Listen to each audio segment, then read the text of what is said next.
Hello, my people. It's your Negro with Aptitude and host of the Blackboard, Mickee Lee.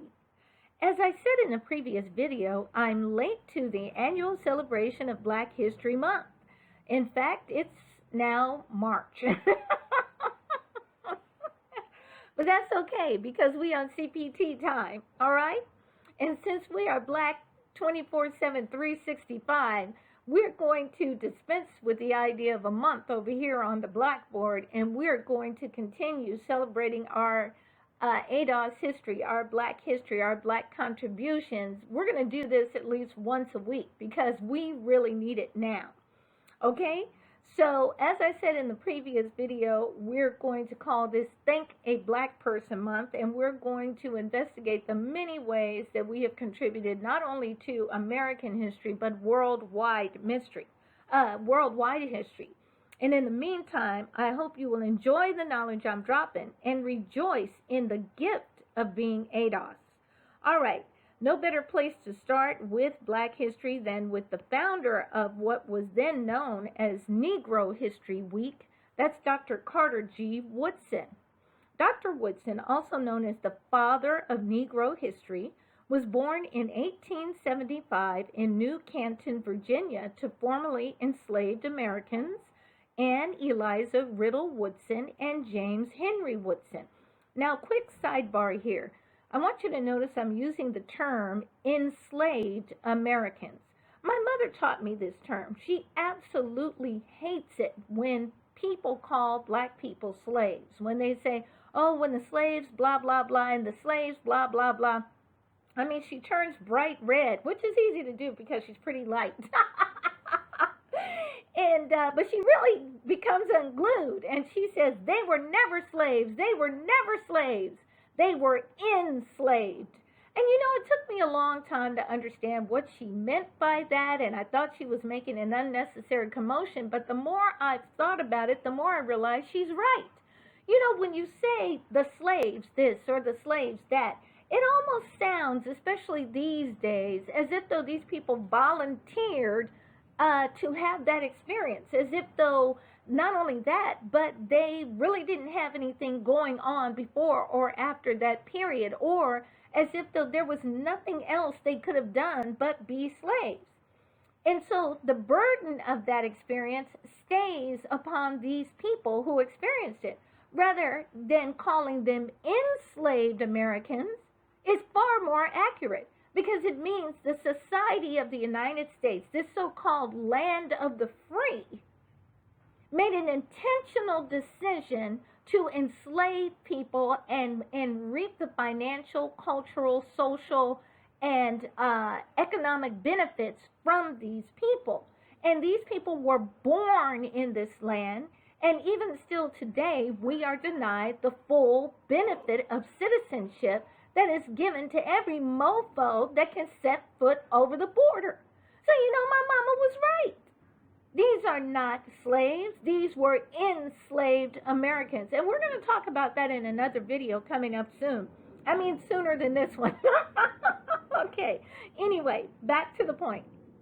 Because y'all know I can talk and, y'all don't have the skill of listening, okay? The way the way the older generations did. And even the older people have short attention spans. So let me get on with it.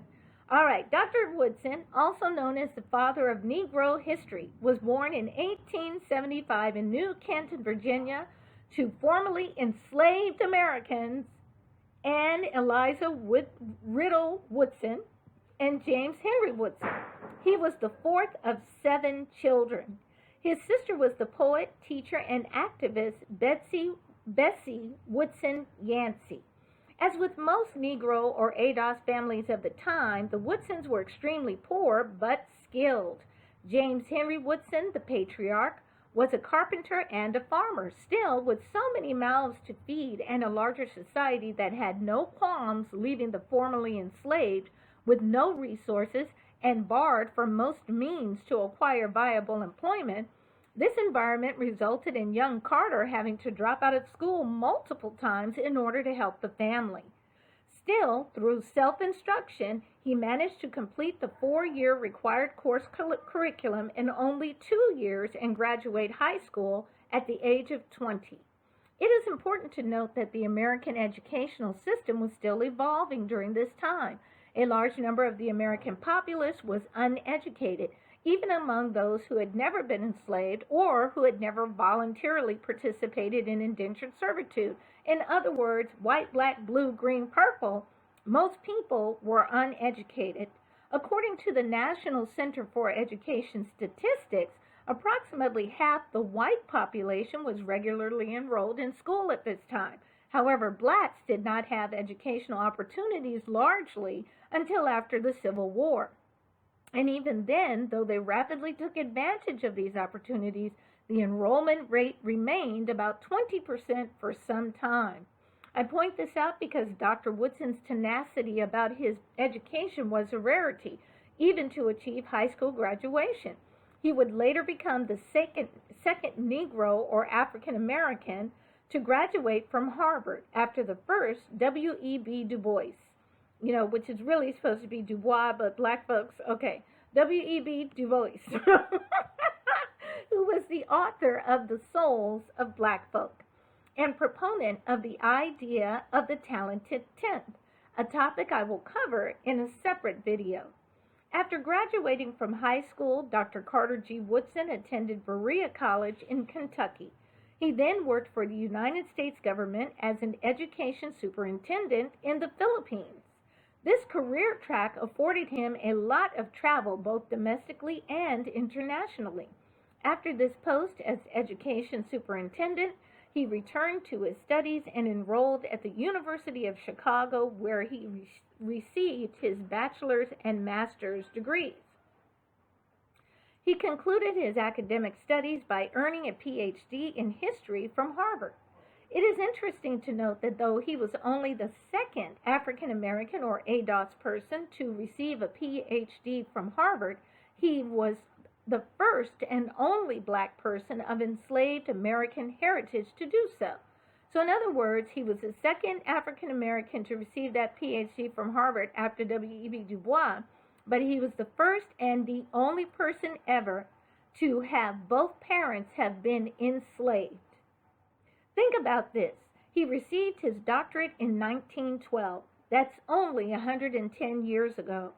That was just over 50 years before I was born.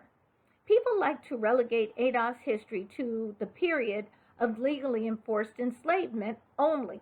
This way, they can act like it happened a long time ago, and we have nothing to bitch and moan about. Furthermore, we've had plenty of time in their eyes to make up for it. Many of you are about my age and some even younger. Some are perhaps 10 to 15 years older.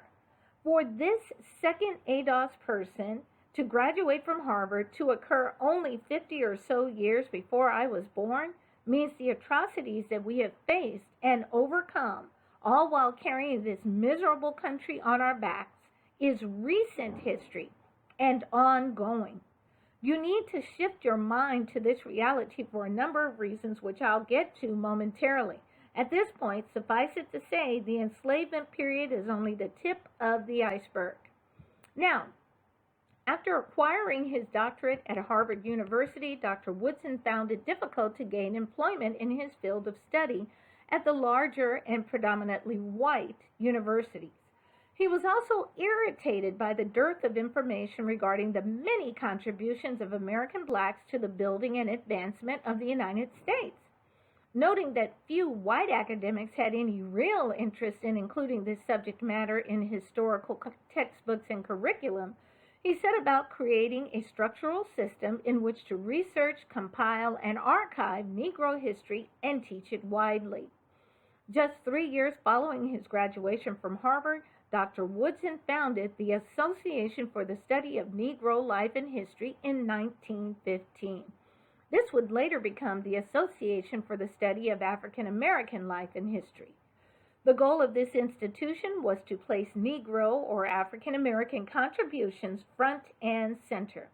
To further aid in achieving this goal, he published the Journal of Negro History in 1916, and much later, in 1937, he published the Negro History Bulletin to aid teachers in disseminating this information to students.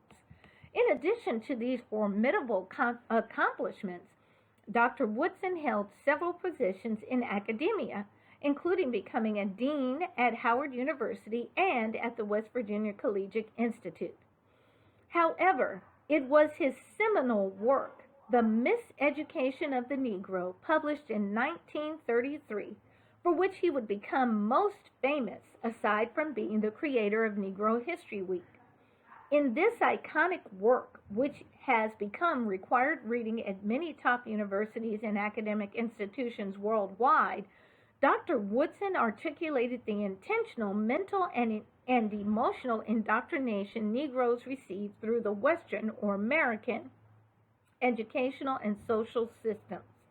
He laid bare the unstated but deeply held beliefs of the majority of whites regarding the ability of Negroes to achieve not only in education but in all other areas of life.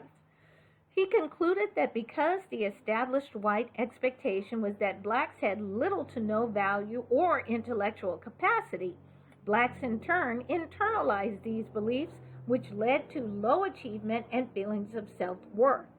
It is important to note here that because the white establishment had and still has the means to brutally enforce its beliefs by heinously assaulting and even murdering those blacks who demonstrate academic, scientific, medical, commercial, or social excellence, many, if not most blacks, learn to downplay their skills in order to preserve their lives. Now, quick sidebar, that's not talking about you mofos today. Okay? That's not talking about y'all today. We do too much self-sabotaging today and too much of the ghetto get down. And I'm going to talk about that in an upcoming video too. And it must stop. Moving on. As Dr. Woodson famously stated, when you control a man's thinking, you don't have to worry about his actions. The miseducation of the Negro sought to change the Negro mindset by illuminating the tactics used to keep him and her in a tight social construct, resulting in generational poverty and underachievement. In February 1926, years of lobbying to make Negro history an integral part of American history resulted in the first Negro History Week being celebrated. The month of February was selected because it contained the birthdays of Frederick Douglass and Abraham Lincoln.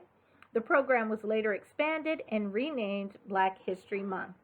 Dr. Carter G. Woodson went on to write more than a dozen books and was called before the Lord on April 3, 1950. He was 74. His memory and legacy are celebrated throughout the United States and the world. He set the standard by which any people could archive and celebrate their contributions to American life. This is the reason we also celebrate Hispanic Latino heritage, Asian API heritage, Native heritage, and even Pride Month.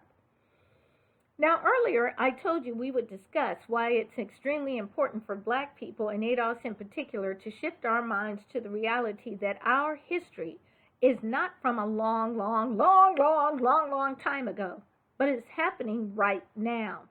As I have already noted, one key reason to make this shift was that the national conscience, even today in 2022, views slavery as some sort of abstract concept, not a cruel reality experienced by tens of millions of people for nearly 2.5 centuries, followed by another century and a half of being considered less than human and forced to continuously prove worthy of citizenship in this so-called land of the free and this so-called Christian nation. As long as we continue to approach our history from this viewpoint and allow others to control the narrative from that viewpoint, these events have no life, no breath. The pain is only imaginary, not deep in the marrow aching. The triumphs have no wings. They instead become mundane. Other reasons for shifting our mindset is to understand that we should no longer live on the defense, continually trying to prove our worth, but instead on the offense, knowing our worth and leaving the problem of unrecognition to those who refuse to see where it should be. In other words, your misconception of me is not my problem. To illustrate this point further, consider another quote from Dr. Woodson. Those who have no record of what their forebearers have accomplished lose the inspiration which comes from the teaching of history and biography. In other words, if you don't know what you did, then you don't know that you can. This is why it is extremely perplexing to me, as the first generation of civil rights babies, to witness the callousness and dismissal of so many blacks my age and younger, of the sacrifices and the struggles that our people and our ancestors have been through. I hear so many young people say that nothing has changed and we've gained absolutely nothing in this country. That is a bold-faced lie. And the ease with which they say these things while sitting behind their computers with their cafe lattes and kicked back in, some apartment building or some house that they could buy just because they can afford it and don't have to face hanging from a tree for even thinking about living in that neighborhood is just beyond me. Okay, it's just beyond me. And this is why we have, every year we have all of these people coming out talking about we shouldn't celebrate Black History Month. Well, that's going to be my next video, which is to talk about if you don't document your history, if you're not proud of your history, first of all, no one else would be. And as I've already said, if you don't know what you've done, you don't know that you can. And the idea of getting rid of Black History Month is just another one of these dumbass things that young folks Black folks in the United States have come up with that proves we never should have integrated. All right, this is your Negro with Aptitude and host of the Blackboard, coming back at you just shortly with, should Black History Month be canceled? Well, for me, that's a no. And to make sure we understand one another, that's a hell no. Anyway, stick around, catch me on the next video. Be sure to like, share, and subscribe. Really want 2022 to be a huge year for this channel because there are so many things coming at us on the earth, and if we aren't grounded in who we are, and more importantly, grounded in Jesus Christ, we're just not going to make it. So come with me on this journey, share it with like-minded individuals, and let's be empowered. Let's get our education so we are empowered for the right side of eternity. Again, this is your Negro with Aptitude, Mickee Lee, signing off.